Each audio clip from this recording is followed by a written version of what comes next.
Bismillahirrahmanirrahim. Assalamualaikum warahmatullahi wabarakatuh.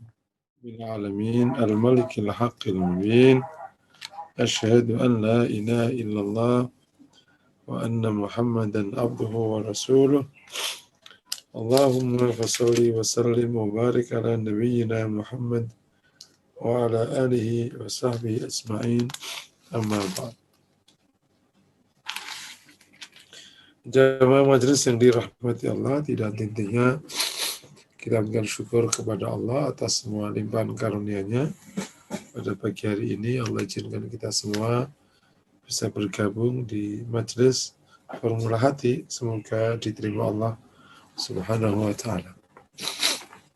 Kesempatan yang baik sekaligus kita harapkan menjadi wasilah turunnya rahmat dari Allah Subhanahu wa taala, ketenangan dari Allah, keberkahan dari Allah Subhanahu wa taala. Kita disehatkan, dikuatkan, terutama bisa menyongsong Ramadan dengan sangat baik. Sebelum materi, mari sejenak bersama surat Yasin ayat 30 ya. Oke. A'udzu billahi minasyaitonir rajim. Ya hasratan 'alal 'ibad ma ya'tihim min rasulin illa kanu bihi yastahzi'un. Alam yarau kam ahlakna qablahum minal quruni annahum ilaihim la yarji'un. Ya hasratan 'alal 'ibad, betapa besarnya penyesalan, kerugian terhadap hamba-hamba itu. Ma ya'tihim min rasulin, tiada datang seorang rasul kepada mereka, illa kanu biyastahzi'un, kecuali mereka itu selalu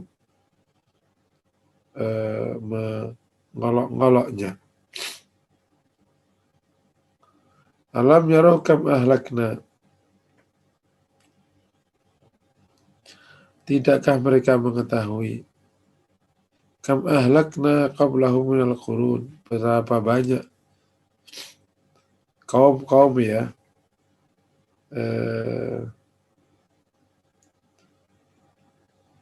umat-umat sebelum mereka, berapa banyak yang kami hancurkan. Kam ahlakna, betapa banyak kami hancurkan, minal qurun, qablahum minal qurun, umat-umat sebelum mereka. Annahum ilaihim la yarji'un, bahwasanya mereka itu tiada kembali kepada mereka.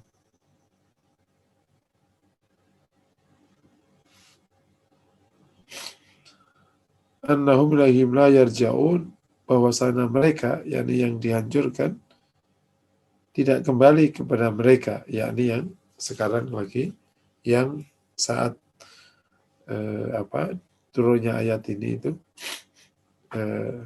sedang masih ada ya. Annahum ilaihim la yarji'un, mereka yang dihancurkan tidak kembali kepada mereka, ya, sebagai mukhatabul ayat. Wa in kullun lamma jami'ul ladaina muhdharun.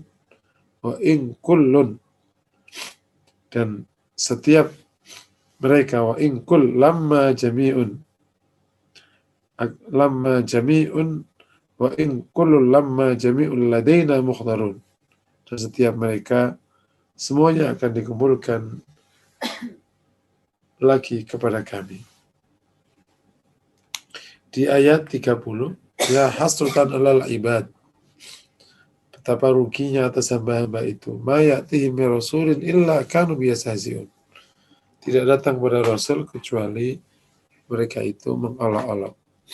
Ini adalah salah satu sifat orang kafir yang mengolok-olok utusan Allah. Nah, ketika menggunakan kata illa kanu, itu menggunakan fi'il mudhari' dan menggunakan kana, itu sebenarnya adalah perbuatan yang dulu begitu dan sampai sekarang begitu. Karena itu maknanya dulu begitu sampai sekarang begini. Artinya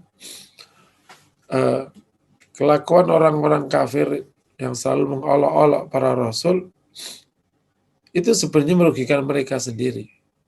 Ya, hasratan libad. Padahal sekiranya mereka mau mendengarkan rasul, maka mereka akan baik hidupnya.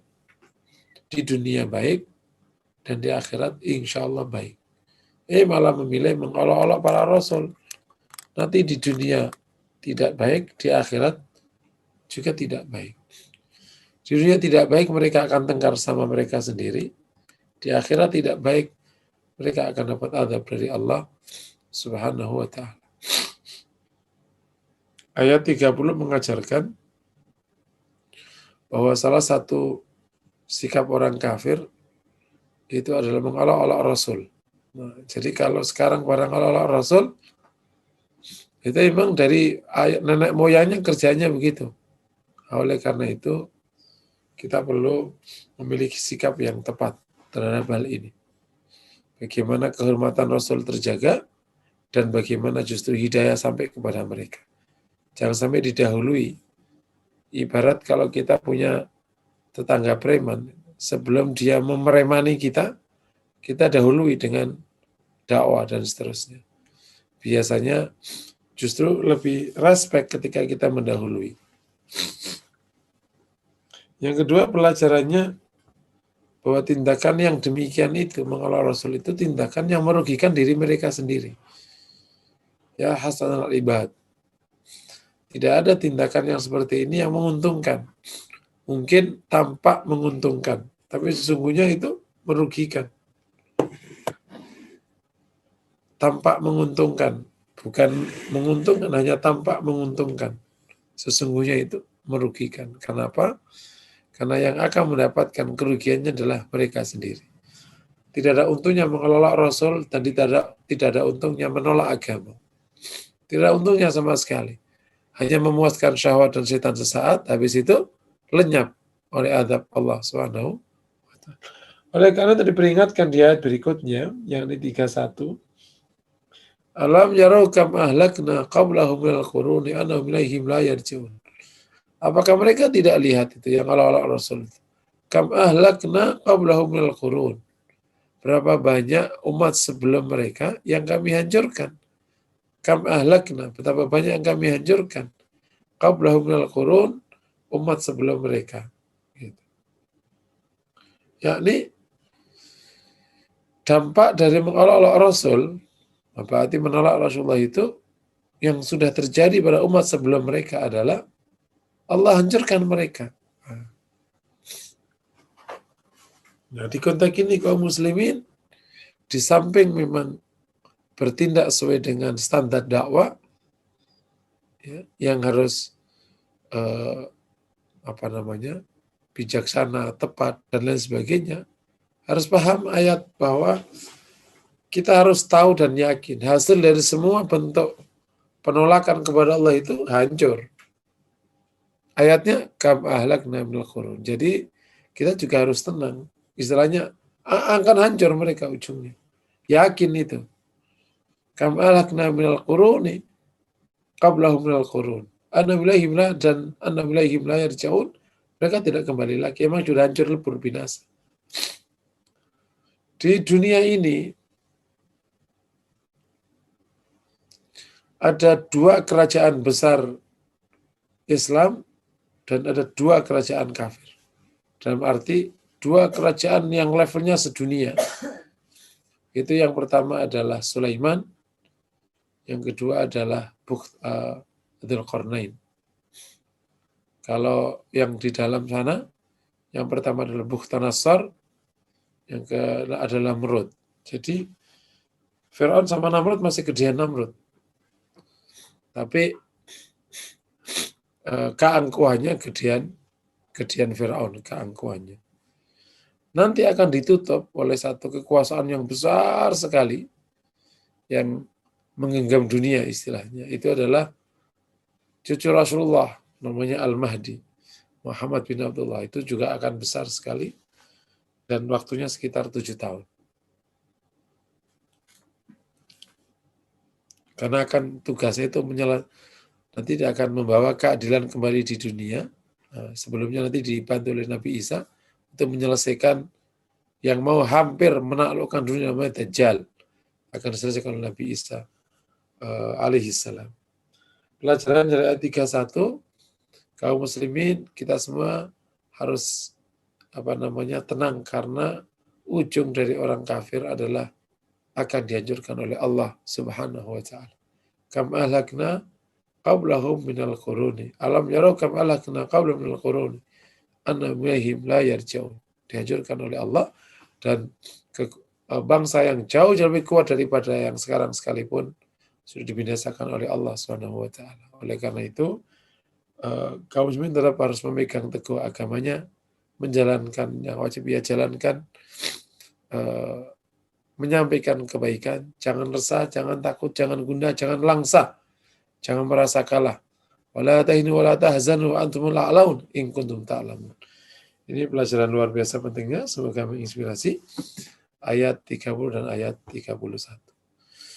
Kita lanjut ke materi sekarang, bahasanya tentang, berarti sekarang tinggal qada qadar ya. Nah, iman kepada qada qadar dalam urutan iman diletakkan atau terletak di cabang iman yang ke-6 atau rukun iman yang ke-6. Karena hadisnya wabil qadri khairihi wa syarri. Ayatnya banyak sekali, salah satunya surat Al-Baqarah. Tabarakalladzi biyadihil mulku wa huwa ala kulli syai'in qadir. Tabarakalladzi biyadihil mulku wa huwa ala kulli syai'in qadir. Maha suci Allah yang di tangannya kekuasaan, wa huwa ala kulli syai'in qadir, ia kuasa atas segala sesuatu. Dan banyak sekali ayat yang menjelaskan masalah qada qadar Allah. Demikian juga banyak hadis. Bahkan juga misalnya ada hadis kaitannya dengan keputusan Allah masalah kebaikan ini.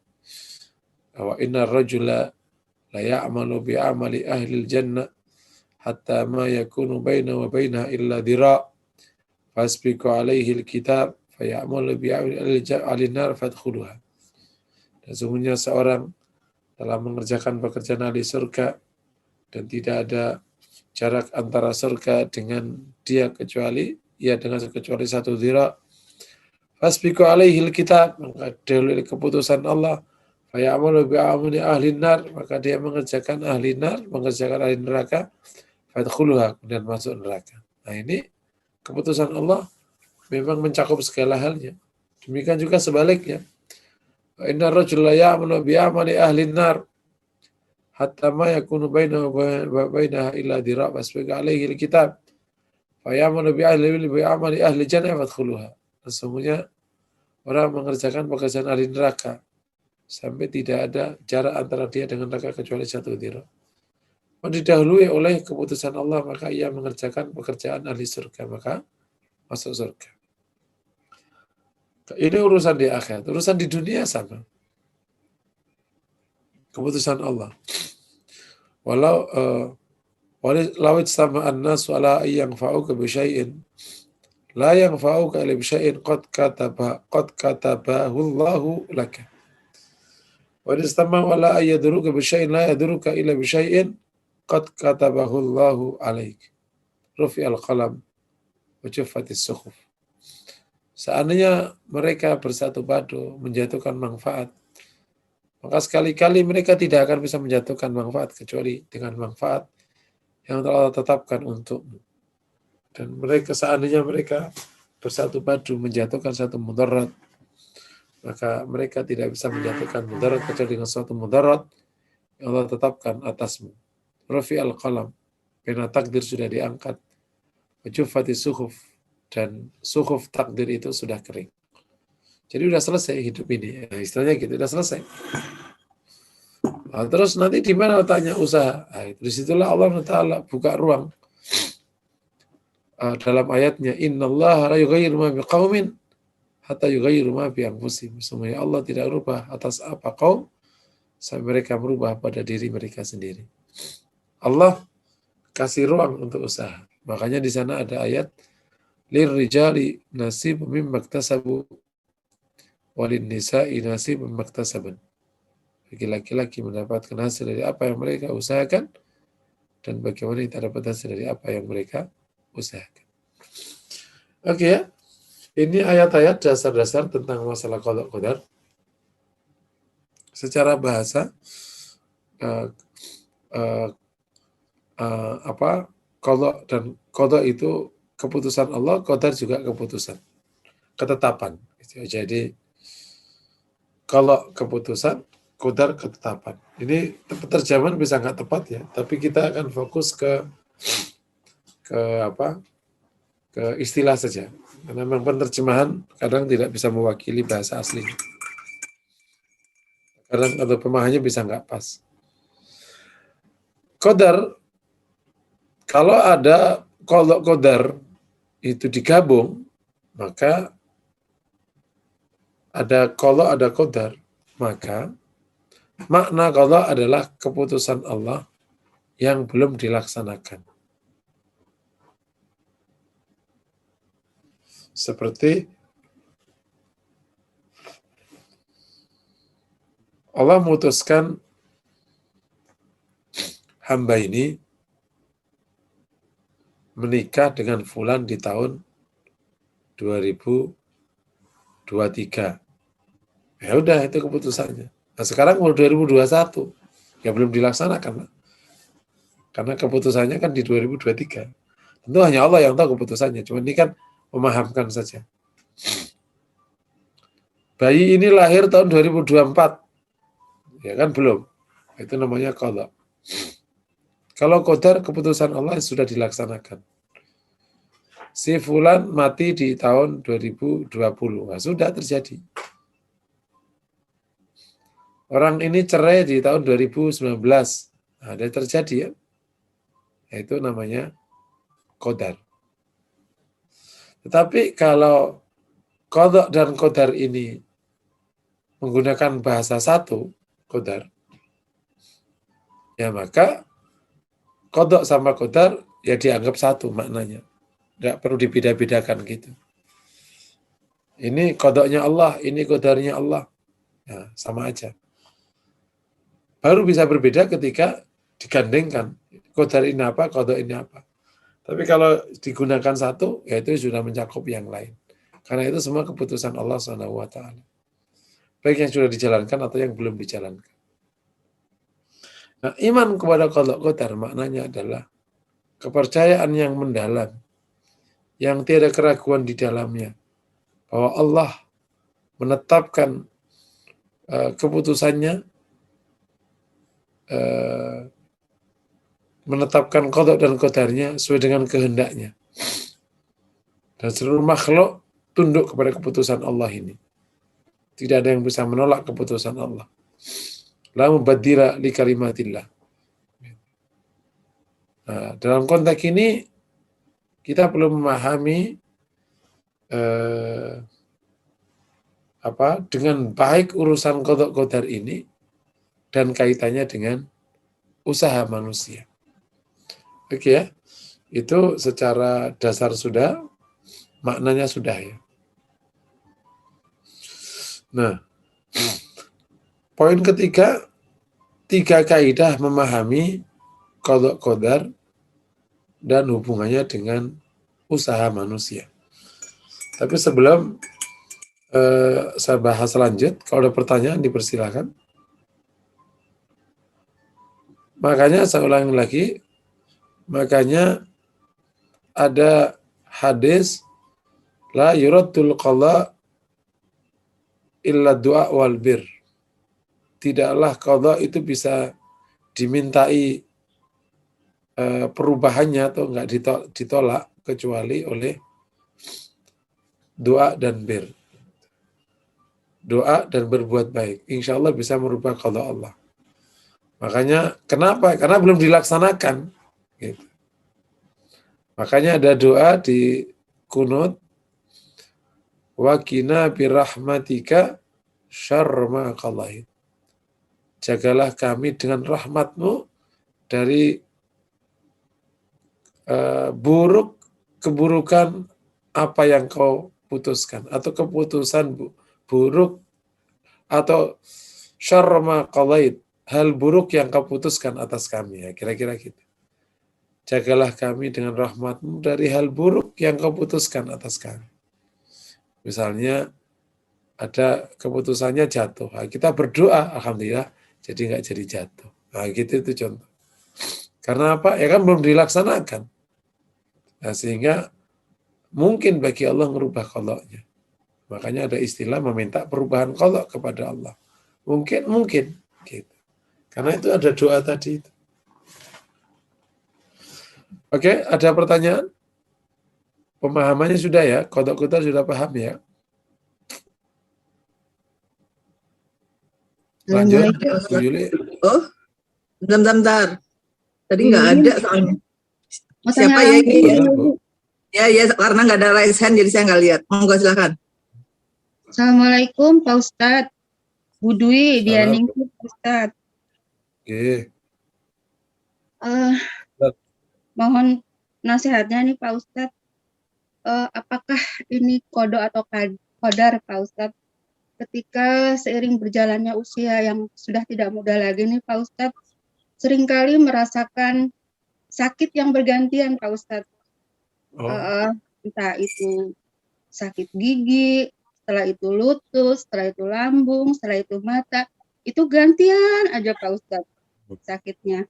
Nah, apakah ini juga karena dosa kita terdahulu Pak Ustadz? Iya. Mohon nasihatnya Pak Ustadz. Terima kasih. Assalamualaikum warahmatullahi wabarakatuh. Assalamualaikum warahmatullahi wabarakatuh. Syukran atas pertanyaannya ya.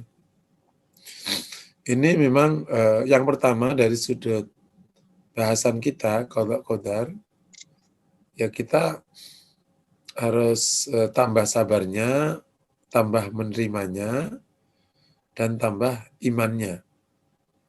Apalagi sudah terjadi kan. Pokoknya kayaknya memang kalau sudah berumur itu, memang urusannya udah gantian itu aja udah. Muter aja itu. Antara anggota badan itu diputar aja. Tapi ya tentu bukan berarti semua orang mengalami hal yang sama. Tapi sekira itu terjadi, maka pertama kali yang harus kita sikapi adalah semakin menerima atas keputusan Allah. Ridha atas keputusan Allah. Memang bisa jadi kalau pendekatan syahwat atau apa, itu kayak nggak sanggup. Tapi justru inilah pentingnya beragama. Beragama itu membuat apa yang urut logika nggak sanggup, dengan agama insya Allah sanggup. Rasa sakit, rasa sumpek, rasa puyeng, kayak nggak ada habis-habisnya, dengan kacamata agama menjadi lapang insya Allah. Ada cerita yang cukup menarik dari seorang sahabat. Datang kepada Rasulullah, meminta disembuhkan butanya. Ia buta. Datang ke Rasulullah. Ya Rasulullah, minta doa agar Allah perlihatkan saya. Yakni saya bisa melihat. Dan Rasulullah mengatakan, dikasih pilihan. Jika engkau sabar atas apa yang sekarang menimpamu, Allah akan berikan padamu surga. Atau aku berdoa kepada Allah agar Allah berikan kepadamu penglihatan kembali. Kau pilih. Ayah sahabat ini memilih, tidak apa-apa, aku tetap buta. Karena sudah dijanjikan oleh Allah surga. Jadi akhirnya dia pulang dan menerima keadaannya. Kondisinya menjadi lapang. Jadi memang masalah, kalau digunakan kacamata agama, masalahnya sama. Tapi rasanya sangat berbeda. Insya Allah lapang. Itu yang pertama. Yang kedua, bersamaan dengan penerimaan yang sangat tinggi tadi, ridha kepada keputusan Allah, kita coba mengambil dan serius mengambil sebab. Nanti akan saya bahas di kaidah-kaidahnya. Sebab yang sesungguhnya. Misalnya proses kesehatan yang komprehensif. Nah, kalau misalnya ada sakit kok muter terus, jangan-jangan kaitannya bukan per anggota tubuh, ada metabolisme tubuh, ada makanan yang belum sehat, atau apa saja nanti bisa dilihat secara sebab. Nah, sebab itu ada dua. Ada sebab yang bersifat ardi, sebab yang bersifat logika, dan ada sebab yang bersifat syar'i, yang bersifat syariah. Mungkin tadi dikatakan oleh Ibu, mungkin apa, ada dosa apa gitu. Kok ujian nggak berhenti-berhenti. Itu berpengaruh, iya, berpengaruh. Jadi Muslim kalau ngambil sebab harus dua. Sebab syar'i dan sebab kauni. Harus diambil dua-duanya. Jadi memperbaiki hubungan dengan Allah, banyak istighfar, banyak doa, banyak taubat. Di samping juga tadi, dia juga harus berobat dengan baik atau memperbaiki pola hidup. Memang kalau dilihat dari proses hidup kita yang sekarang, ya terutama kalau pendekatan Zaidul Akbar ya, yang Ustadz satu ini, ya itu memang kita ini Masya Allah, sudah pola hidupnya banyak yang salah. Gitu. Pankreas dipaksa makan, bekerja lebih dari kapasitasnya. Hati juga dipaksa bekerja lebih dari kapasitasnya. Demikian juga apa? Yang suka ginjal dipaksa bekerja melebihi kapasitasnya. Sehingga umur-umur sudah ini sudah mulai berantakan satu persatu anggota badan. Nah, ini memang kita yang memberikan andil terhadap jatuhnya anggota badan satu persatu. Gitu. Nah, ini bisa diperbaiki. Tentu kita golongan-golongan yang optimis kan, Muslim kan tidak boleh pesimis. Insya Allah, kalau Allah berikan sakit, insya Allah juga Allah akan berikan sembuhnya. Nah, jadi di berusaha baik yang modern atau yang tradisional atau alternatif asal syar'i diambil saja pilihan-pilihan berobatnya. Terus nomor 3, jangan lupa termasuk sebab yang sangat baik dalam rangka memperbaiki hidup, baik kesehatan atau yang lain itu, jangan lupa berdoa. Doa aja terus. Dan jangan pernah berhenti berdoa. Bahkan seandainya doanya tidak dikabulkan, seandainya ini, tapi kan tidak mungkin doa kita pasti dikabulkan. Itu untung sekali orang doa itu. Karena sekira tidak dikabulkan di dunia itu dikabulkannya di akhirat. Sehingga dari riwayat orang didatangkan kepada Allah, pahalanya banyak sekali. Padahal dia merasa perbuatannya nggak sebanyak itu. Ketika tanya ya Allah, ini dari doamu yang aku akhirkan pengkabulannya. Jadi doa aja, minta sembuh. Nanti insya Allah dikumpulkan semua di akhirat. Secara umum, ya saya juga pesan kepada kita semua yang ada di sini yang umurnya sudah dekat-dekat maghrib, ya tambah sabarnya. Emang anggota badan sudah dipakai sekian puluh tahun, ya sudah emang kayak gitulah. Disyukuri aja gitu. Dulu bapak saya juga kayak gitu. Bapak saya usia udah 80 kan. Kalau saya pas pulang, ini mata sudah mulai rabun, panjang lebar aku ya Pak, namanya sudah 80 tahun dipakai. Bersyukur, iya sih. Tapi kan ya insya Allah, gitu. Insya Allah tambah sabarnya aja. Ya, ini jantung sudah mulai, paru-paru mulai, mata mulai, ya insya Allah tambah sabarnya. Oh gitu ya, ya. Tambah sabarnya, tambah zikirnya, tambah apanya. Oh, badan dipakai 80 tahun kok mau gres gimana? Oh iya, iya. Oh, mobil aja 2 tahun udah rontok kok. Ini badan 80 tahun, Pak. Ya sudah tambah sabarnya. Insya Allah sehat tahu gitu. Nah, insya Allah akhirnya kalau optimis, kalau lapang dada, ini insya Allah rasanya sehat. Insya Allah. Secara permainan pikiran, dan ini juga bagus sih. Ini ibu-ibu yang memang misalnya diuji sakit-sakit, juga pikirannya difokusin yang sehat-sehat. Jadi insya Allah agak ringan. Yang sakit tadi apa? Giginya, yang sakit apanya? Gigi yang sakit kan 1, 36, yang sakit 1, masih 35. Insya Allah berarti sehat. Gitu. Apa tadi lututnya kan 2, yang sakit 1, berarti masih 50% sehat. Dan macam-macam. Itu cara-cara kita untuk membuat semuanya menjadi lebih ringan. Insya Allah kita doakan juga ibu kita ini, Bu Dwi, semakin sehat ya. Amin ya rabbal alamin. Padahal ada Baik. pertanyaan. Ada lagi Ustadz, ada sebentar. Benar. Ada pertanyaan yang lewat chat ya Ustadz ya, dari Pak Husairi. Oh gitu. Ahwan Pak Ustadz, izin mohon penjelasan ulang apa beda kodok kodar dan takdir. Oh, ya. Dan contohnya, apakah kodok-kodar takdir bisa Allah ubah dengan asbab amal soleh dan doa yang kita lakukan? Barangkali dulu lagi sedikit. Iya, tadi udah saya katakan, ada istilah yang paling populer dan disebutkan di hadis Rasulullah itu qadha dan qadar ya. Nah, kalau ada kata qadha dan qadar digandingkan, qadha dan qadar, nah, maka maknanya qadha adalah keputusan Allah yang belum dijalankan. Contohnya, Muhammad sama Fatimah diputuskan oleh Allah akan nikah mereka berdua tahun 2040. Nah, sekarang baru berapa? 2021. Itu namanya qadha karena belum dijalankan. Muhammad Ahmad yang nikah 2040 itu akan punya anak pertama di 2041. Ya, belum. Anaknya laki. Ya, belum juga. Itu namanya qadha. Nah, kalau qadar itu keputusan Allah yang sudah dijalankan. Contohnya Zaid sama Aisyah menikah tahun 2018. Nah, sudah berjalan kan? Sudah menikah. Gitu. Dan itu namanya qadar. Nah, qadar itu punya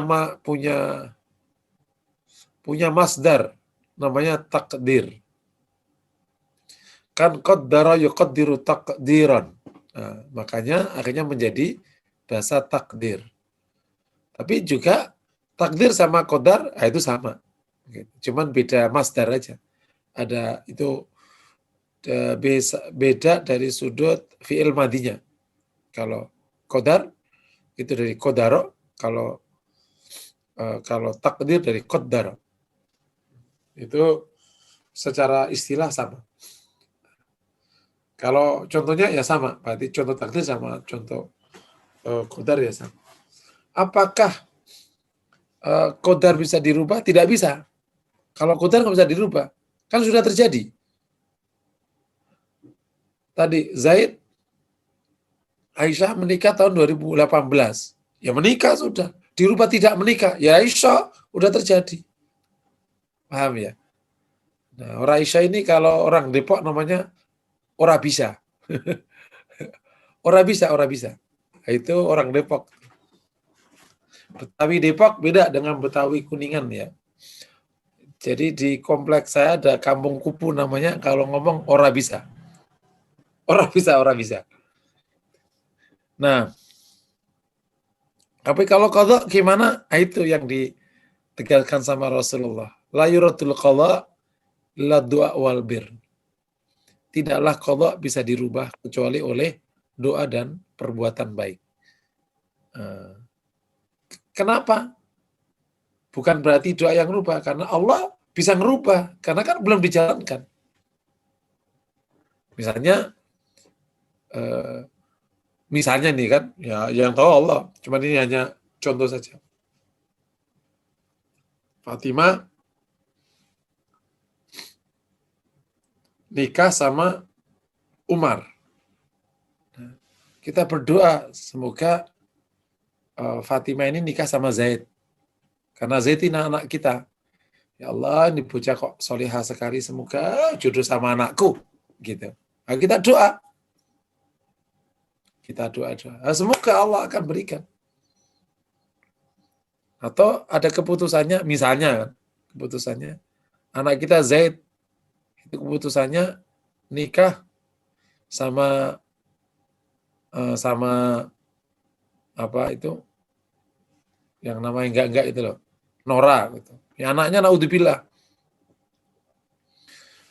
udah tampak deket, aduh jangan sampai nikah nih, ya Allah mohon jauhkan mereka berdua, kalau nikah payah nih secara istihad. Nah itu doa namanya. Itulah makanya ada doa memohon kebaikan-kebaikan qadha dan kita terlindung dari keburukan-keburukan qadha, yakni hal buruk ya, bukan qada Allah pasti baik, cuman hal buruk yang tetapkan untuk kita.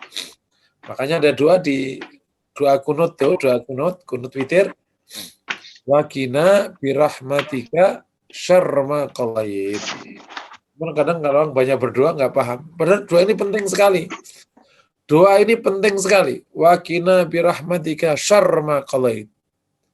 Jagalah kami dengan rahmatmu dari keburukan qada'mu. Masya Allah. Betul, Masya Allah, kalau ada apa-apa. Makanya kalau kita mimpi buruk, itu kan oleh Rasulullah kita suruh berdoa, meludah ke kiri 3 kali, terus berdoa. Semoga tidak terjadi. Gitu. Karena mimpi itu kan bagian dari isyarat dari Allah, ilah dari Allah kepada hambanya. Semoga tidak terjadi, ya Allah. Selamat. Nah, gitu. Paham ya? Itu kata-kata. Nah, di sana ada istilah yang juga terkait, sekaligus ini tambahan materi. Ada istilah di samping qada qadar, ada istilah maisha, masyiah, masyiah, yakni kehendak Allah. Sebenarnya masyiah itu kemauan Allah. Namanya masyiah, masyiatillah. Iyasha yudhibkum, iyasha, kalau ia mau. Yang berikutnya ada istilah lagi, berarti ada qada, ada qadar, ada masyiah, ada iradah, kehendak. Seperti hadis Rasulullah, mayuridillahu bi khairan, yang Allah kehendaki baik. Yurid, iradah. Kan sekarang iradah Allah, masyiah Allah. Nomor 5 ada istilah izin, izin. Biiznillah, dengan izin Allah. Nah, semuanya itu sebenarnya hal yang berbeda. Tapi dalam prakteknya mirip-mirip. Ya, masyiah itu kan kemauan Allah. Iradah kehendak Allah. Biiznillah, izin Allah. Tidak akan terjadi kecuali atas kehendak Allah, kemauan Allah, qadar Allah. Gitu. Kemauan Allah akan jadi qadanya Allah. Qada Allah akan jadi qadarnya Allah. Gitu. Kemauan akan jadi iradah akan jadi qada akan jadi qadar. Gitu. Dan kalau qadar ya pasti terjadi dengan izin Allah. Karena Allah tidak kehendaki, ya nggak akan diizinkan. Gitu. Nah, ini penggunaan di dalam kita kaitannya dengan keputusan Allah, bisa digunakan apa saja, ini masuk ke salah satunya. Wallahu a'lam bishawab. Masih ada pertanyaan? Kalau tidak, kita ada Ustadz dari Ibu Nurul Uyun mau bertanya langsung, silakan Ibu. Ya, Bu. Yeah. Baik, jazakumullah khairan. Bismillahirrahmanirrahim. Ustadz mau bertanya, sering kita mendengar istilah takdir baik dan takdir buruk. Kita beriman kepada takdir baik dan takdir buruk. Nah, ini yang mengganggu, mengusik benak saya itu. Apakah memang Allah itu menetapkan ada gitu takdir buruk ya? Mohon penjelasan Ustaz. Jazakumullah. Ya, jadi perlu dipahami istilahnya ya, Bang. Kan di hadisnya antum bil qadri khairihi wa syarri, baik yang baik atau yang buruk. Takdir baik, takdir buruk.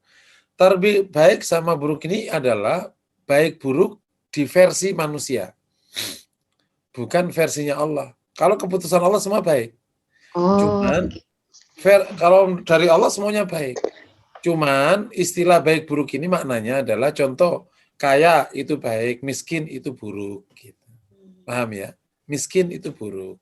Jadi versi manusia ya Ustadz ya? Ya kan, kalau bagi Allah, ya hamba ini bagusnya miskin. Tapi orang kan, wah miskin, ini nggak enak.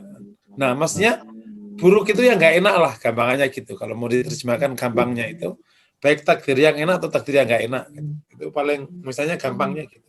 Takdir buruk itu maknanya gitu. Contoh, takdir buruk lagi sakit, takdir buruk lagi dijajah, takdir buruk lagi apa. Pokoknya nggak, yang disebut musibah itu takdir buruk. Nah, yang disebut nikmat itu takdir baik. Sesungguhnya bagi Allah itu baik semua. Cuman kan bagi umumnya manusia, kalau tidak ada urusan agama kan itu dianggap buruk. Gitu. Kayak kehilangan itu buruk. Dihina orang itu buruk. Nah itu yang dimaksud baik buruk itu maknanya. Paham ya? Bukan buruk yang artinya di luar itu takdir buruk. Nah kalau ditanya loh, kalau Allah kau tetapkan pada hambanya baik buruk, ya jawabannya serah Allah lah. Serah Allah Subhanahu wa taala. Dan Allah berikan baik buruk itu sebagai ujian. Kenapa Allah nggak kehendaki yang baik aja supaya enak? Kalau pertanyaannya begitu, kita akan jawab, ya kalau kayak gitu ngapain ada dunia?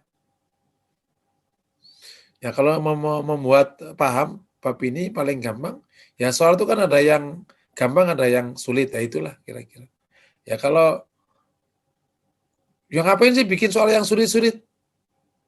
Ya supaya tahu yang lulus sama yang nggak lulus kan. Ya kenapa nggak dilulusin saja? Jawabannya, ya nggak usah ada ujian aja kalau kayak gitu. Kalau nggak ada ujian aja, kalau nggak ada ujian berarti ya nggak ada lulus. Kalau nggak ada ujian berarti nggak ada balasan. Kalau nggak ada balasan, nggak pula ada surga. Terus ngapain? Ya nggak usah ada dunia. Terus nggak ada alam semesta. Nah gitu jadinya. Justru Allah kasih dunia ini karena ada ujian. Kalau ujian, ya berarti harus ada soal-soal. Kalau ada soal, ya berarti soalnya harus variasi. Kalau soalnya sama, nah soal variasi. Cuman kabar baiknya, justru umat Rasul ini kalau dikasih ujian buruk, itu pada lulus. Gitu. Yang nggak lulus yang ujian baik. Yang posisi bagus, karir menjulang tinggi, ya itu malah ngaco. Saya itu belum pernah ketemu penguasa yang nggak aneh, gitu. Belum pernah ketemu penguasa. Baik yang levelnya gubernur, yang nggak aneh itu. Pokoknya yang baik aja bisa aneh kalau udah kuasa itu. Yang baik aja itu kalau udah kuasa itu aneh. Gitu. Apalagi yang nggak baik, gitu. Masya Allah. Nah itu ujiannya. Allah alam bisa. Jazakallah. Masih ada pertanyaan dulu lagi Ustaz ya. Gitu, Fadal Bu. Saya bacakan dari Bu Ririn.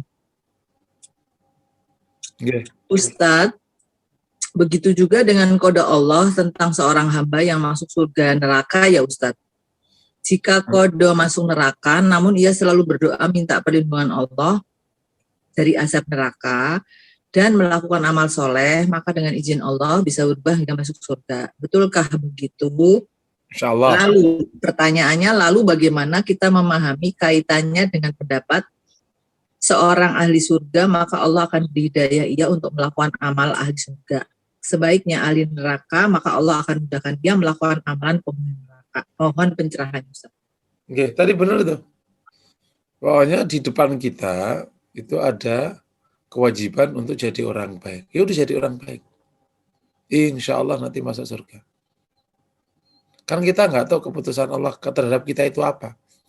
Yang kita tahu, kita wajib berusaha menjadi baik, menjadi sukses, menjadi sehat, menjadi panjang umur, menjadi apa semua. Yang baik-baik itu. Paham ya? Nanti Allah putuskan apa tentang kita, itu urusan Allah. Tapi Allah itu kan maha adil dan maha rahman rahim. Insya Allah kalau kita mengambil sebab baik, Allah kasih hasil baik. Lirijali nasib tersebut. Bagi laki-laki dapat bagian dari apa yang mereka usahakan. Bagi wanita dapat hasil dari apa yang mereka usahakan. Nanti lebih detailnya akan saya bahas di kaidah. 3 kaidah memahami qadha qadar. Langsung aja ke materi ya. Ya. Nah, tadi kita udah bahas tentang dasarnya, tentang maknanya. Ada ya. Sekarang ketiga, ini yang paling pokok nih. Mohon dicamkan baik-baik, jangan sampai bingung. Karena dalam qadha qadar ini ada pemahaman yang akhirnya menjadi kacau dan menjadi sesat. Kalau nggak benar. Masya Allah, ini di qadha qadar ini ada namanya paham Qadariyah. Gitu. Dan ada paham Jabariyah. Paham Qadariyah adalah di mana dia mengatakan bahwa manusia lah yang menentukan takdirnya. Allah itu tinggal nyetempel aja. Dasarnya innallaha la yughayyiru ma biqaumin hatta yughayyiru ma bi anfusihim. Itu pakai ayat itu aja, ayat yang lain diabaikan. Tapi di sana ada paham satu lagi namanya Jabariyah yang mengatakan manusia ini udah kayak bangkai aja. Tergantung keputusan Allah. Dasarnya banyak sekali. Gitu. Tadi hadis mengatakan tentang orang sudah berusaha berbuat amal ahli surga, didahului oleh keputusan Allah, akhirnya masuk neraka. Gitu. Oleh karena itu, dari kasus sejarah ini, kita perlu kokoh pemahaman qadha qadar ini. Supaya tidak terjebak di ekstrim kanan, Qadariyah, atau ekstrim kiri, Jabariyah. Kita kokoh menjadi moderat, pertengahan, yakni pemahaman Ahlussunnah wal Jamaah. Nah, yang saya ringkas menjadi 3 kaidah dalam memahami qadha qadar dan hubungannya dengan usaha. Clear ya? 3 kaidah dalam memahami qadha qadar dan hubungannya dengan usaha. Yang pertama, ini kaidah pertama, bahwa Allah kuasa atas segala sesuatu. Tidak ada, ini Allah kuasa atas segala sesuatu. Penjelasannya, tidak ada yang terjadi di muka bumi ini, baik yang kaitannya dengan alam semesta atau kaitannya dengan kebaikan dan keburukan, kecuali itu sudah diputuskan oleh Allah Subhanahu wa taala. Jadi ibarat selesai hidup ini sudah. Seperti kata Rasulullah, rufi al-qalamu wa juffatis suhuf. Pena sudah diangkat dan tinta itu udah kering, tinta qadha qadar udah kering, tinta qadha udah kering. Jadi hidup yang kita jalani aja, makanya nggak usah nyesel kalau Allah izinkan kau bagus ya, keren, alhamdulillah. Kalau kau yang lain ya tinggal sabarnya aja. Ibarat orang main film ya diplot jadi tukang sapu, ya udah bersyukur tukang sapu. Diplot jadi raja, ya bersyukur. Paham ya? Nah, apapun keputusan Allah itu baik untuk kita. Siapa saja yang Allah berikan keputusan dan dia bersikap tepat atas keputusan Allah, maka pahalanya dikasih balasan baik. Yang dikasih keputusan baik, misalnya kaya, karir bagus, ganteng, sehat. Kalau syukur, masuk surga. Tapi diputuskan oleh Allah, sakit-sakitan. Ada orang sakit-sakitan dari lahir. Sakit, udah nggak punya lagi. Masya Allah, namanya ujian dari Allah ya. Ada sakit, udah nggak punya, sakit. Rewel lagi. Masya Allah. Udah panjang lebar. Kok sabar? Bagus hasilnya. Paham ya? Ini kaidah pertama ini. Paham ya? Jadi Allah kuasa atas segala sesuatu. Penjelasannya, semua hal terjadi. Mau apapun namanya, itu keputusan Allah. Hidup sudah selesai. Jadi kita ngejalani aja. Ini kaidah pertama. Ya. Saya ingin tegaskan kaidah pertama ini agar kita kokoh nanti penerimaannya.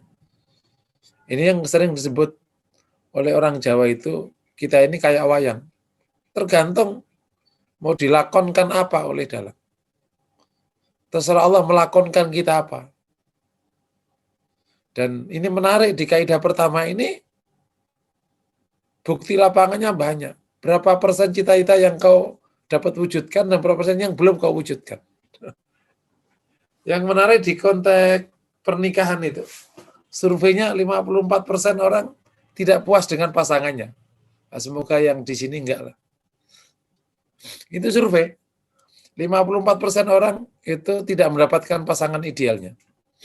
Cuman kabar baiknya, survei ini adanya di Amerika, enggak di sini. Jadi, kalau di sini insya Allah baik-baik. Artinya, lah kalau hidup tidak sesuai dengan cita-cita, terus nggak mau berontak, mau marah-marah, justru ngaco. Makanya iman qadha qadar ini menjadi solusi. Ya, insya Allah kita jadi dengan penuh bahagia. Bang, bahagia banget sih bang. Jadi gitu, lah gimana nggak bahagia? Selama itu keputusan Allah, aku ridho. Kayak gitu, dasar sekali nanti di tazkiyatun nafas itu. Dan itu benar ya. Itu kalau kita nggak kuat iman qada qadarnya, berkarir itu bisa marah-marah terus. Bagi yang bangun bisnis, enak-enak kita berkarir itu yang naik, orangnya nggak pinter, yang cuman modalnya menjulurkan mulut ke depan, jilat maksudnya. Terjadi kan di bisnis itu yang bener nggak dapet, yang ngaco dapet, asal dia mau nyuap. Sakit hati setiap hari kita. Sudah, keputusan Allah kita nggak boleh salah. Gitu. Terjadi kan di lapangan. Ini orang nggak perform, dapat. Yang perform nggak jadi. Apalagi jabatan publik ya. Sudah. Ini orang nggak genah itu hati. Masih genah-genah malah hati. Ya, ini gimana nih aturannya? Sudah. Pokoknya kita syukuri aja lah. Gitu. Itu yang pertama. Kaidah yang kedua. Dengan kuasa Allah tadi, kan Allah tadi kuasa ya. Dengan kuasa Allah, Allah menetapkan hukum sebab akibat. Paham? Jadi Allah kuasa atas segala sesuatu. Dan dengan kekuasaan Allah itu, Allah menetapkan hukum ini. Jadi hukum ini bukan hukum berdiri sendiri di luar kuasa Allah. Hukum sebab akibat itu terjadi karena Allah yang menetapkan. Paham ya? Jadi awas, hukum sebab akibat itu bukan di luar kuasa Allah. Itu dalam kekuasaan Allah. Karena Allah kuasa, maka Allah menetapkan hukum sebab akibat. Itu terserah Allah. Orang nanya, kenapa sih Allah menetapkan sebab akibat? Terserah Allah lah, karena Allah kuasa. Nah, kenapa kita langsung kaya aja deh, kenapa harus kerja? Kenapa kita nggak langsung ganteng aja gitu? Kenapa harus ke salon? Serah-serah Allah lah. Gitu. Makanya kalau ada yang nanya kayak gitu, jawabannya serah-serah Allah, lo siapa gitu. Wah, menjadi hamba itu kan terserah Tuhannya. Emang kita siapa nanya-nanya gitu? Paham nggak? Kenapa sih tumbuhan itu harus tumbuhnya dari kecil, enggak langsung gede? Serah Allah. Nah, karena Allah telah menetapkan di alam semesta ini ada hukum sebab akibat.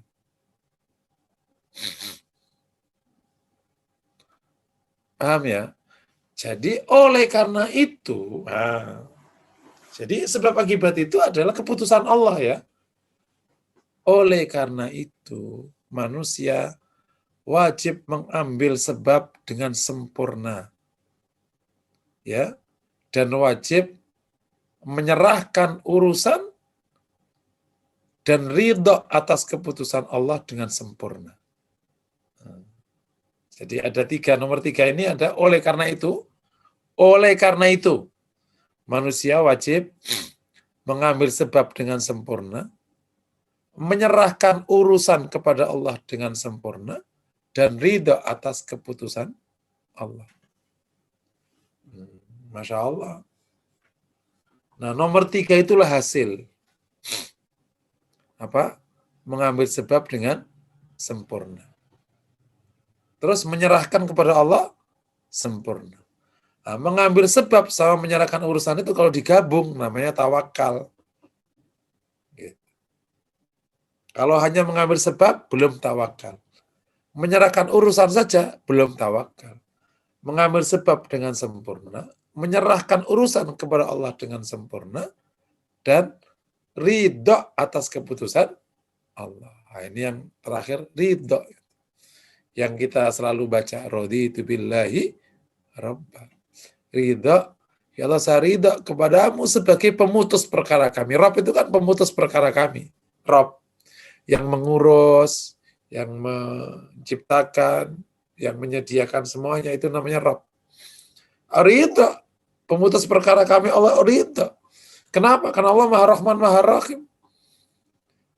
Gitu. Kalau ia menguji, pasti sudah mengukur hambanya mampu. Karena ia berfirman, la yukallifullahu nafsan illa wus'aha. Nah, ini ngomongnya enak ini, ngejalaninya ini, Masya Allah. Paham ya? Apalagi pas COVID kayak gini. Usaha apa aja berhenti. Sementara makan nggak berhenti ya. Gitu. Usaha berhenti, makan nggak berhenti. Bisnis berhenti, sementara kebutuhan jalan terus. Terus gimana? Serahkan pada yang membuat kebutuhan. Ya Allah, saya hanya hamba-Mu. Dan COVID ini kau yang izinkan terjadi. Engkau pasti akan berikan kami rezeki. Itu aja sudah. Insya Allah ya. Ini ngomongnya gampang, tinggal ngejalaninya. Bisa dipahami ya? Nanti ada pertanyaan-pertanyaan yang muncul. Nah terus, kalau gitu hasil siapa yang menetapkan? Ya Allah. Terus ngapain kita usaha? Allah yang nyuruh. Paham ya? Apakah sebab berarti akan memastikan hasil? Enggak. Tetapi kalau Allah izinkan terjadi, ya terjadi. Paham? Dari 3 kaidah tadi ini, mungkin ada beberapa pertanyaan untuk memahamkan ini. Pertanyaan pertama. Jadi, kalau Allah menetapkan hukum sebab akibat, terus untuk apa kita itu hasil itu siapa yang menentukan? Jawabannya menentukan adalah Allah. Paham? Karena Allah yang kuasa segala sesuatu. Terus ngapain ngambil sebab? Toh Allah menentukan. Jawabannya, karena Allah menetapkan hukum itu. Kalau kau tidak mengambil sebab akibat, kau tidak diberikan hasil oleh Allah. Kalau kau tidak mengambil sebab, kau tidak berikan hasil oleh Allah. Dan berarti yang menentukan hasil sebab, yang enggak. Menentukan hasil Allah. Paham? Tapi engkau wajib mengambil sebab karena Allah putuskan sebab. Pertanyaan berikutnya. Apakah setiap hasil sebab itu dapat hasil? Enggak selalu. Tapi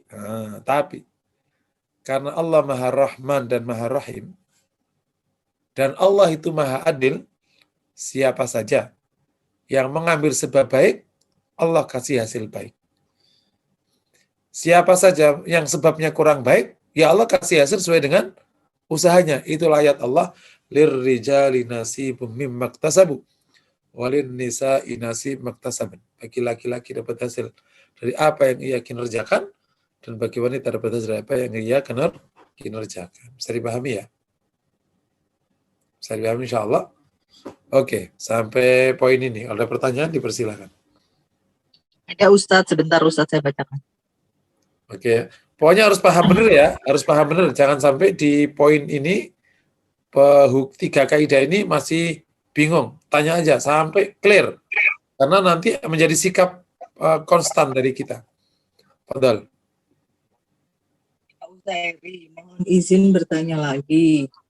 Kita menyaksikan saat ini kondisi bangsa kita sudah terlalu vulgar dalam hal fitnah, kebohongan berlanjutan, curang, culas, nyawa begitu murah untuk dimatikan. Nah, semua ini apa karena sebab akibat dari qada Allah untuk bangsa ini, Ustaz? Iya, ya. Kalau kita bicara itu sudah Allah izinkan terjadi. Tapi kan secara adab, hal buruk jangan disebutkan kepada Allah, hal buruk. Kenapa? Ya karena Allah tidak kehendaki yang buruk-buruk itu dinisbatkan kepada kita. Nah, apakah itu ada sebabnya? Ada. Sebabnya banyak. Dan kalau kita selami, emang banyak. Ya, pertama, kaum muslimin belum menunjukkan kinerjanya sejak zaman penjajahan. Karena kita bicara publik ya, bukan orang per orang. Yang kedua, kaum muslimin belum bisa menunjukkan persatuannya dan komitmennya. Kenapa? Ya masing-masing gampang di ini. Ya yang satu ngomong A, besok ngomong B, gara-gara cuma dikasih berapa. Ya, repot kita. Terus gimana? Ya udah diperbaiki terus. Diperbaiki terus. Kinerja belum bagus, belum bagus. Terus apa lagi? Belum tidak mengimbangi semua proses. Lah, ya orang kafir kan juga banyak kesalahannya. Ya iya, banyak kesalahannya. Kalau dia benar ya jadi muslim. Tapi kalau diizinkan menang, nah itu ada hikmah nanti. Tapi pasti ada sebab dari kaum muslimin dan ada juga sebab dari kaum kafir. Kenapa mereka bisa diizinkan oleh Allah menang. Sebagaimana di perang-perang sebelumnya, kalau kondisi perang ya. Nah itu kalau kita pelajari, memang perlu terus harus memperbaiki keadaan mereka dan nggak boleh ada habis-habisnya. Meskipun beberapa ulama mutaakhirin mungkin saking apanya ya, saking sudah nggak ada dari pintu mana ini, nah, mulailah beralih ke analisis hari akhir tentang Asyratus Sa'a, termasuk munculnya Imam Mahdi dan macam-macam. Gitu. Karena sebenarnya kaum muslimin mengalami kasus yang ini juga kebalikan, jadi agak unik. Mungkin saya sedikit agak perluas jawaban. Di akhir abad 20 itu tanda-tanda kaum muslimin menguat itu kan luar biasa. Sehingga disebut dengan abad spiritualitas, abad kejujuran gitu. Dan terjadi stagnasi di kapitalisme. Banyak yang merasa tidak puas dengan kapitalisme macam-macam. Lahirlah buku Huntington itu tahun 91. Akan ada benturan peradaban. Mulailah muslim menjadi masalah. Diidentikan dengan teror dan macam-macam. Itu dari tesis itu awal. Benar. Muncullah kemenangan di banyak negara. Benar ternyata tesisnya ini. Habis itu jadilah perkara nyuk. Udah, sak dunia sudah. Gitu. Jadi ini memang proses yang harus kalau dalam bahasa saya ke anak-anak saya, ya ini adalah ujianmu, kau lahir saat kaum muslimin begini. Termasuk Abi gitu. Coba kalau kita lahir sekitar 1 abad sebelumnya, enak kita, menang kita. Kayak gitu. 2 abad sebelumnya, kalau 1 abad sebelumnya pas penjajahan itu. Nah, tapi kan setiap generasi itu punya kerjaannya masing-masing. Nah, jadi kalau ditanya ada sebabnya banyak sekali. Tapi kita apakah berhenti? Ya enggak, harus terus memperbaiki dan seterusnya. Allah alam bisawab. Baik Ustaz, ada pertanyaan selanjutnya Ustaz dari Ibu Ina. Bentar Ustaz.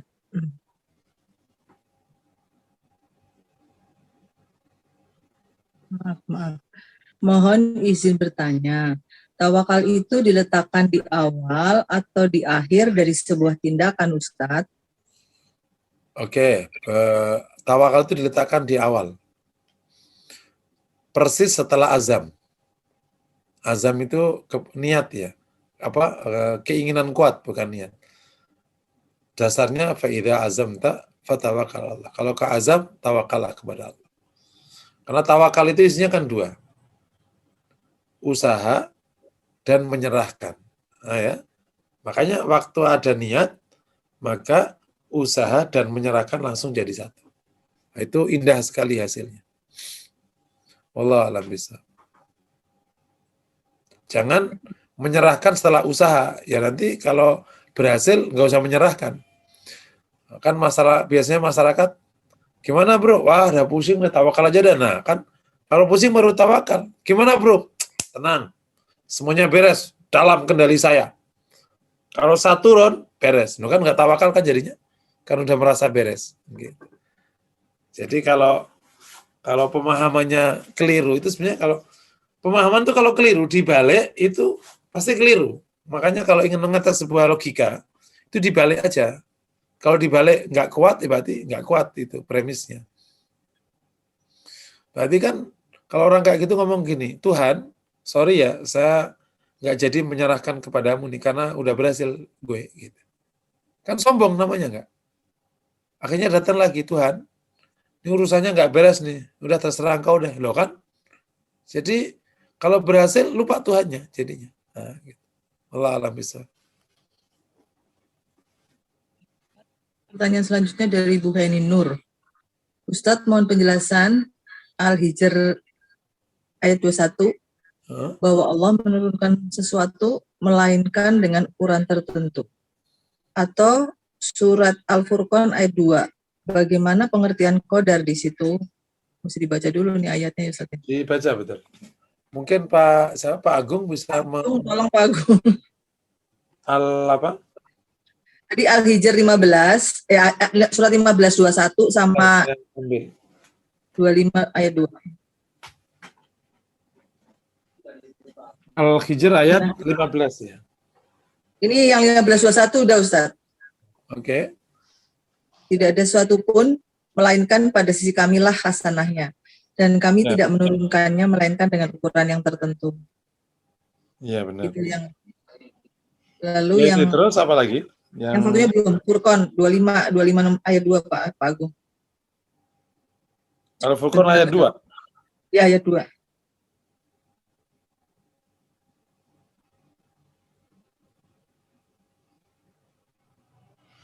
Itu Al-Furqan ayat 2.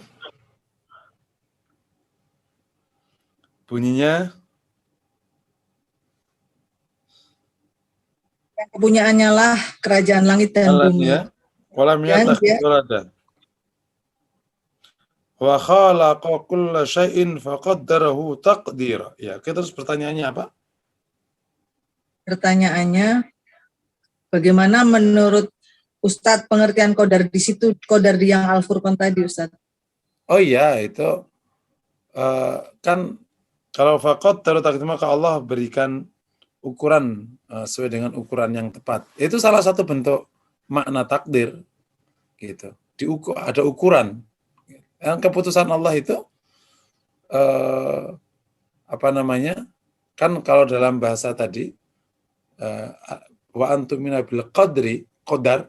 Nah, itu kan umum ya, itu istilah umum keputusan Allah.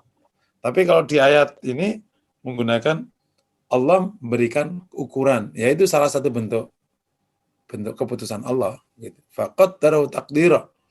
Maka Allah berikan ukuran padanya dengan ukuran yang tepat. Ya, kalau di secara bahasa memang maknanya qaddara itu memberikan ukuran. Tapi itu ya maknanya bagian dari keputusan Allah Subhanahu wa taala. Kalau di ayat sebelumnya tadi setiap keputusannya nanti setiap makhluknya ada ukurannya. Itu benar. Itu salah satu bentuk takdirnya Allah. Nah, secara bahasa qaddara itu bisa maknanya qadar yang istilah itu, atau juga maknanya adalah ukuran. Qadir itu, qaddara itu maknanya bisa kuasa, bisa ukuran, bisa mengukur, gitu. Tergantung konteks ayatnya. Wallahu a'lam bishawab. Ustaz, kalau dikaitkan dengan bahwa ukuran yang ditetapkan Allah kepada kita itu pasti di bawah kemampuan kita gitu ya Ustaz ya, mungkin ya Ustaz ya. Bahwa tidak ada beban yang ya, maksudnya ukuran yaitu ukuran pada hambanya, ukuran yang pas, artinya ukuran yang baik bagi hambanya. Termasuk kalau memberikan musibah sudah diukur oleh Allah. Kalau musibah kan ukurannya bahwa hamba ini bisa melewati, itu kalau musibah. Demikian juga kalau kebaikan, Allah sudah ukur hamba ini dikasihnya segini, ya itu namanya faqaddarahu taqdir. Kekayaannya segini, ininya segini, gitu. Misalnya Ustadz ya, misalnya contohnya, ada orang dikasih musibah sama Allah gitu kan. Kan emang ketentuannya kita harus sabar lah gitu. Dia merasa udah pol nih gitu Ustadz. Padahal kan ketentuannya kan Allah pasti kasih di bawah kemampuan kita lah gitu. Pasti lulus lah kira-kira begitu.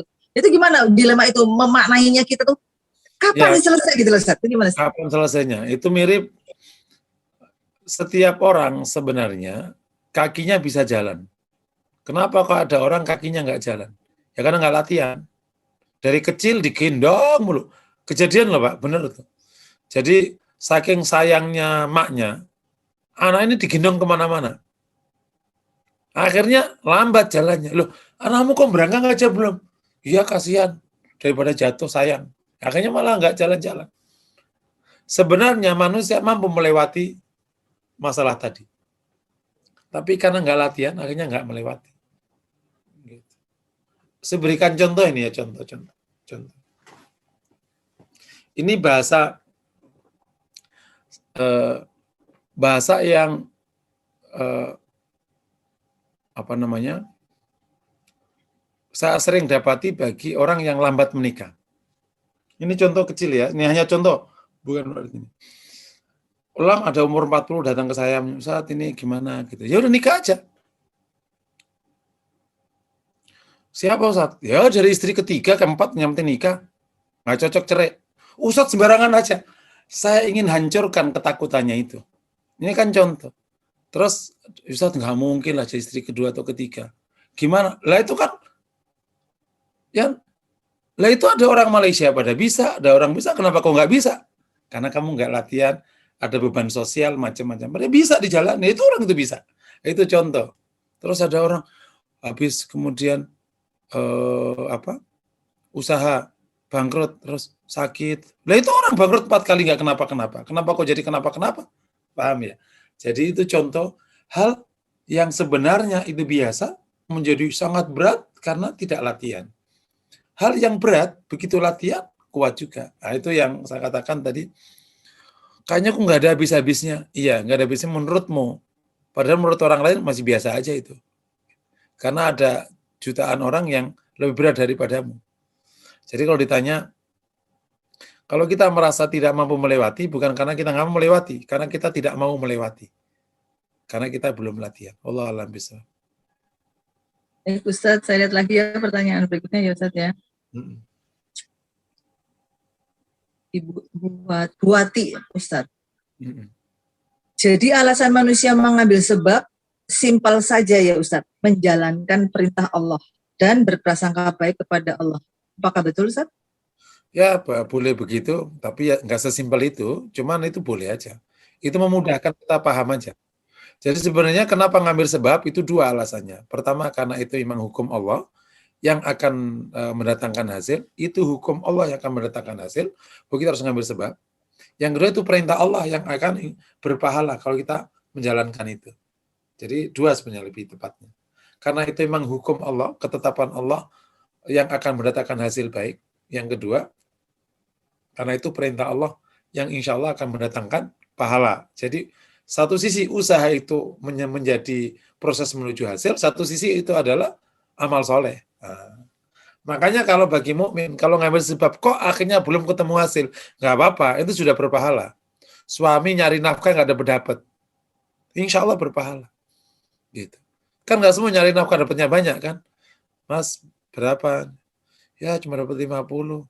Sepi tadi gojeknya. Oh gitu. Ya sudah, makanya nasi doang sama sambal. Ya gitu. Jadi suami ini udah berpahala.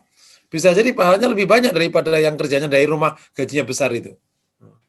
Kan banyak itu, kerjanya dari rumah, hasilnya gede. Banyak kalian-kalian yang ada di sini ini kan. Kerja cuma nongkrong-nongkrong, hasilnya gede. Yang itu gojek dari pagi sampai malam 50.000. Pahalanya gedean mereka. Bisa jadi. Tapi duitnya banyakkan kalian. Ya nggak apa-apa. Ya, suka mana? Duit banyak, pahala kecil, atau pahala banyak, duit dikit? Dua-duanya pahala besar. Dua-duanya, Pak Ustadz. Makanya bagi mukmin itu tidak ada yang buruk. Jika dia usaha, kok ternyata di dunia hasilnya nggak bagus, nggak banyak, insya Allah dia udah berpahala. Dan yang mana ukuran pahala itu, semakin berat pahalanya semakin gede. Makanya kadang saya melihat, ya Allah, bagi orang yang nyari nafkahnya susah ya. Kalau ketemu kan kalau saya berangkat subuh yang masih offline kan masih ada yang subuh berangkat, sebelum subuh berangkat. Melihat ada orang bawa apa itu? Pemulung itu kan jam 3 keluar. Saya kadang mau nangis tuh. Ya Allah kau izinkan hambamu ini mencari. Tapi pahalanya banyak ini, Masya Allah. Gitu. Karena sudah menjalankan perintahmu untuk mencari nafkah untuk keluarganya kan. Itu kan karena mencari nafkah untuk keluarganya. Dan semoga itu menjadi kebaikan untuk mereka. Gitu Bu. Allah alam bisa. Ada pertanyaan langsung sekali lagi bisa Ustaz ya satu. Betul. Silakan Pak Indro, monggo. Ya, Assalamualaikum Ustaz. Waalaikumsalam. Apa Ustaz? Tadi kan Ustaz minta supaya kita benar-benar paham ya masalah ini. Jadi saya ingin sedikit mengambil kesimpulan buat saya sendiri ini kira-kira benar nggak? Jadi sebenarnya dalam hal qada dan qadar itu di sisi Allah itu semuanya adalah baik karena memang itu dalam kerangka ukhrawi, Ustaz ya. Sementara manusia itu melihat itu menjadi takdir enak dan kurang enak itu karena dalam kerangka kita pandangan dunia kita. Nah, oleh karena itu kita diberi juga untuk berprasangka baik bahwa kita ditakdirkan sesuatu yang baik, Ustaz. Untuk itu kita diharuskan untuk mengambil sebab untuk mencapai prasangka takdir kita itu nanti baik atau masuk surga contohnya. Nah, untuk itu kita ambil sebab itu diperintahkan dan juga itu sebagai sebab akibat. Jadi kalau kita dalam perjalanan ngambil sebab itu belum mendapatkan hasil, itu karena antara batang dan buahnya belum mencukupi. Artinya batangnya belum cukup besar sehingga buahnya tidak cukup besar untuk bisa diambil. Apa kira-kira begitu, Ustaz? Demikian. Assalamualaikum warahmatullahi wabarakatuh. Waalaikumsalam. Masya Allah, Masya Allah. Udah mendekati. Ya Allah. Sudah. Jadi yang pertama yang kerangkanya tadi, sebenarnya dari sisi Allah, qada itu baik. Karena kerangkanya akhirat. Bukan hanya, kerangkanya memang itu dari sudut pencipta itu baik. Bukan hanya di dunia, bukan hanya di akhirat, tapi memang di dunia juga baik. Kemiskinan itu baik dari konteks proses penciptaan. Karena dari kemiskinan itu lahir pekerjaan. Gitu. Kalau nggak ada orang miskin, nggak ada pekerja. Okay. Itu aja, itu dari sudut. Jadi bukan hanya kerangka akhirat ya. Memang kerangka kebaikan alam semesta semua. Baik di akhirat atau di dunia. Mau contoh, di Saudi itu puyeng. Kalau ada mobil rusak. Gitu. Kenapa? Nyari bengkel susah tak terkira. Orang ada mau jadi bengkel? Gitu. Sama dengan sama orang yang pernah tinggal di Eropa. Enak tinggal di Indonesia, ada orang mau kerja di rumah. Nah, sekarang sana orang paling kaya nyetrika sendiri, semua sendiri, orang sendiri. Kenapa? Saking mahalnya yang kerja di rumah. Jadi enak mana? Ada orang miskin sehingga ada kerjaan di rumahmu, kau angkat kaki, atau kaya semua dan akhirnya kau sendiri. Ayo, enak mana? Nah, itulah cara Allah membuat kebaikan-kebaikan. Ya enak saja jadi bos aku jadi orang miskin. Nanti kau minta sama Allah, kau dibalik nanti keadaannya. Akan sering Allah bolak-balik begitu. Jadi dalam rangka kebaikan semuanya di alam semesta. Nah, berikutnya sudah tepat tadi. Oleh karena itu orang harus tadi buruk-buruk itu karena sudut pandang pribadi orang per orang. Itu yang nasib buruk, nasib baik tadi. Dan itu juga diakui oleh Al-Quran. Tetapi katakan enggak enak tadi, itu jika ia pahami lebih luas, sesungguhnya juga bagian dari enak. Contoh. Kemiskinan itu kan enggak enak ya, betul ya Pak Indra ya? Kemiskinan itu kan enggak enak. Ya. Coba dilihat dari sudut yang lain, bahwa ternyata kemiskinan itu adalah sebab untuk kesehatan beberapa anggota tubuh yang menjadi penyakitnya orang kaya. Contohnya jantung. Jantung itu sehat kalau orang sering lapar. Tapi kalau orang itu sering kenyang, jantung cenderung tidak sehat. Itu yang menjelaskan kenapa orang kaya penyakitnya jantung. Orang miskin penyakitnya apa? Kudis. Hampir tidak ketemu orang miskin penyakit jantung. Kenapa coba? Karena di sel di aliran darah itu yang koronel ya. Itu yang menjadi sebab tersumbatnya jantung semuanya itu hanya bisa dibersihkan oleh rasa lapar. Gitu. Makanya kita nggak ketemu orang yang tukang gali tanah itu jantungan, nggak ketemu itu. Sedikit ketemunya. Kali-kali ada yang sakit jantung. Karena tidak pernah lapar. Laparnya kalau puasa lah, kalau jarang puasa, makanya yang kaya-kaya sering puasa. Jadi itu cara Allah membuat mereka, baru ketemu penelitiannya saya itu. Kenapa ya sakitnya orang kaya itu ini, sakitnya orang miskin itu ini. Dan sakitnya orang miskin itu lebih jauh ke kematian daripada sakitnya orang kaya. Gitu kan. Bengek lama matinya. Tapi kalau jantung, darah tinggi, cepat matinya. Jadi dari satu sisi, jadi dunia itu kayak bola sebenarnya. Tambahan penjelasan ya, supaya memahami qada qadar itu clear. Tambahan satu sisi, gelap itu kan nggak enak. Tapi satu sisi gelap itu kan enak dipakai tidur, betul ya? Coba kalau dunia itu terang semua. Gitu. Terang itu kan enak, tapi satu sisi nggak enak. Terang mulu, kerja mulu, terus kapan tidurnya? Nah, gitu. Sama dengan kasus. Nggak punya itu kan nggak enak, betul ya? Tapi satu sisi itu enak, nggak punya itu enak, akhirnya suamimu nggak kawin-kawin lagi. Kenapa suami pada nggak kawin lagi? Ya karena dia nggak punya duit, cuma punya duit sedikit, penyakitnya keluar. Oh, jadi saya ngomong sama ibu-ibu, suami itu kalau nggak punya, terus melankolis nggak bakal nikah lagi. Jadi kau tenang. Begitu dia punya duit banyak, udah repot, penyakitnya keluar. Jadi lo pilih mana, hai para istri? Suami yang sukses kawin lagi, atau suami yang kere tapi nggak kawin lagi? Pilih mana? Itu ini contoh saya berikan supaya memahamkan betapa hal yang kita anggap nggak enak itu satu sisi enak. Termasuk misalnya apalagi termasuk yang enak itu satu sisi juga nggak enak. Uang yang banyak itu enak dong, seneng. Tapi membuat beberapa hal menjadi tidak kokoh. Contoh kekuatan mental itu kekuatan anak orang nggak punya. Jadi anak-anak dari keluarga yang punya itu masalahnya di mental rata-rata. Itu makanya kalau antum lihat di kepemimpinan di Indonesia itu justru selalu datang dari daerah. Ini saya juga kaji nih. Kenapa mutunya dari daerah gitu? Kenapa bukan dari anak-anak di Jakarta yang anak orang-orang kaya? Karena mereka nggak siap mental, nggak siap tarung. Anak daerah lah yang nggak punya dari kecil digojlok, akhirnya dia bisa kuliah tempat, ya udah mentalnya udah kuat, naik dia. Pas dia punya anak, anaknya udah enak, ambruk juga anaknya, balik lagi gitu. Paham ya? Anak orang mapan, mentalnya kan kacau, dari nangkring dari kecil, dimanja dari kecil, roboh mentalnya. Kalah sama temennya yang orang daerah. Saya saksikan di UI itu, yang top-top itu anak daerah. Bahkan banyak anak nggak punya. Yang anak punya gimana? Kerjanya nongkrong, mobil, ngopi. Udah itu kerjaannya. Fight nggak berani. Anak nggak punya, biasa fight. Biasa lapar. Biasa memang bukan siapa-siapa. Jadi ya udah fight aja. Dapat ketua BEM, ketua apa. Nah gitu. Jadi ini. Nah terus gimana kalau bagi orang yang nggak punya? Ya berarti memperbaiki diri. Nah, kasih pahala oleh Allah. Bagi yang punya, bersyukur. Akhirnya sama-sama baik. Apalagi ditinjau dari sudut akhirat.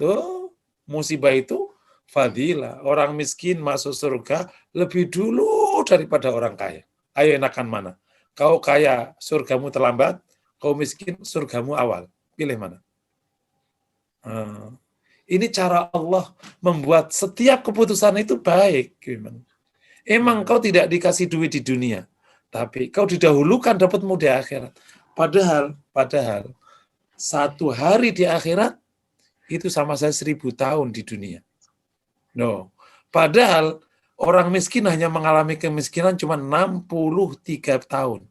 Berarti ketika dia lebih dulu satu hari, padahal disebutkan 500 tahun sebelum orang kaya duluan, berarti dia untung gede.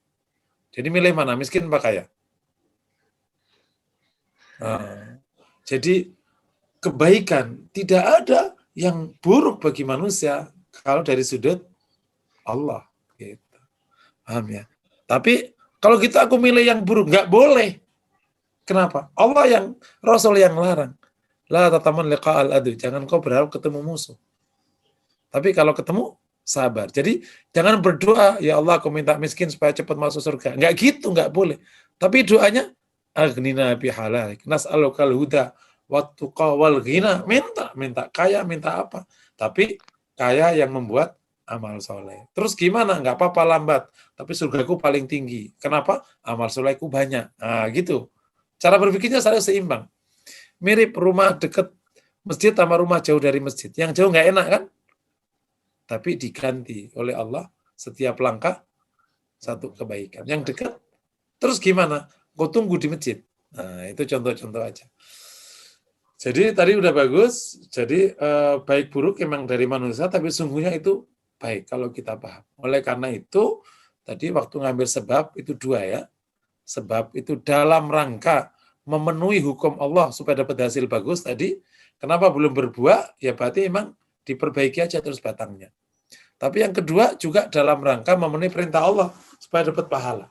Jadi niatkan dalam rangka memenuhi perintah Allah. Kenapa kerja? Ya ini perintah Allah dan insya Allah hasilnya bagus. Gitu. Wallah alam bisa. Syukran Itu, Ustaz. Enggak. Pertanyaan selanjutnya nggak ada Ustadz, apa mau dilanjutkan materi Enggak. atau Udah jam 7 ya. 7:38? Ya. Ya, Jadi nanti kita masih di masalah qada qadar. Itu ada namanya beberapa pertanyaan yang muncul dari pemahaman ini nanti akan saya jawab. Jadi kan baru ada 2 tadi pertanyaannya. Kalau gitu hasil siapa? Terus untuk apa ngambil sebab? Nah itu pertanyaan yang muncul. Nanti ada pertanyaan lagi. Sebab seperti apa yang diinginkan itu? Kan sudah harus sebab. Sebab seperti apa yang diinginkan oleh agama itu? Gitu ini yang berikutnya pertanyaannya. Kalau gitu di mana letaknya tawakal? Di mana letaknya doa? Kalau gitu di mana letaknya tawakal? Di mana letaknya doa? Kaitannya dengan hasil atas keputusan Allah terhadap hasil tadi. Terus berikutnya kaitannya dengan amal soleh di mana? Gitu. Apakah amal soleh termasuk sebab atau itu di luar konteks ini dan lain sebagainya. Mungkin akan kita bahas di pertemuan berikutnya. Ustadz, sebelum Ramadan ini kan kita sekali lagi Ustadz ini kajian tauhid. Sekali lagi ya? Ya, sekali lagi, tinggal sekali lagi karena hari yang keduanya sudah tanggal 16 ya Ustadz. Kan sudah puasa. Puasa itu tanggal berapa? 15? 14? Tanggal 13, antara 13-12 tergantung nanti pemerintah. Maksud saya begini, itu pendalaman iman itu masih tergantung lagi nggak setelah ini Ustadz, setelah qada-qadar ini hari akhir kan Ustadz, sudah pernah dibahas atau bagaimana nih supaya selesai gitu loh. Jadi pendalaman iman ini, pendalaman rukun iman ya, ini selesai besok persis di pengajian terakhirnya Sya'ban. Yang qada-qadar ini kan selesai. Ya kan? Kepada Allah sudah, iman kepada Rasul sudah, malaikat sudah, kitab sudah, bahkan hari akhir ya sudah panjang sekali. Kemudian qada qadar ini yang 2 kali pertemuan. Nah nanti Syawal akan langsung bahas ma'rifatul Rasul. Oh baik. Pendalaman terhadap iman kepada Rasul. Pas. Gitu ya. Pas ya Ustadz ya. Jadi nanti setelah Ramadan kita bahas ma'rifatul Rasul ya Ustadz ya. Ya, insyaallah. Cukup ya Ustadz ya. Cukup ya Ustadz. Baik, kita akan mengakhiri acara ini, sudah jam 7.15. Mohon Ustadz mengakhiri dengan doa dan doa kafaratul majelis. Silakan Ustadz. Jamaah yang dirahmati Allah, mari kita akhiri majelis kita dengan bermohon kepada Allah, semoga Allah kabulkan. Kita istighfar beberapa kali. Astagfirullahaladzim, astagfirullahaladzim, astagfirullahaladzim. Alhamdulillahirabbil alamin, alhamdulillah syakirin. Allahumma shalli wa sallim ala Muhammad fil alamin innaka Hamidum Majid. Allahumma ighfir lana wa tub alaina innaka antat tawwabur rahim. Ighfir lana wa lidina kama rabbana shighara. Allahumma ati nufusana taqwa zakata khairan man zakkaha. Allahumma qawwi imanana wa ahsin islamana wa atmim akhlaqana ya arhamar rahimin. Allahumma ballighna Ramadan warzuqna tilawatahu ana al-laili wa ana an-nahar warzuqna al-a'mal salihati inda Ramadan. Allahumma fikna fi Ramadan wa barik lana fi Ramadan wa sahhil lana umurana fi Ramadan. Rabbana taqabbal minna innaka antas samiul alim wa tub alaina innaka at-tawwabur rahim. Rabbana atina fid dunya hasanah fil akhirati hasanah wa qina adzabannar. Sallallahu wasallam ala Muhammad wa ala alihi washabbihi wasallam. Alhamdulillahi rabbil alamin. Kita baca doa kafaratul majelis. Subhanakallahumma wa bihamdika asyhadu an la ilaha illa anta astaghfiruka wa atubu ilaik. Assalamualaikum warahmatullahi wabarakatuh.